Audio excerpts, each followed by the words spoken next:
Die Jacke da, die sind vorbei. Und wir haben es geschafft. Und der letzte Mal noch hochgebaut. Dreimal. Hölle! Mundschluss! Nubbel! Und wer ist das schuld, weil in unserem Portemonnaie keine Cent mehr drin ist? Und wer ist das schuld, dass der Kapitän von der Costa Concordia mit seinem Kreuzfahrtschiff einen Landausflug machen will?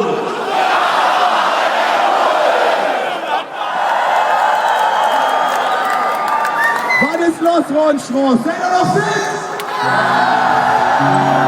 So.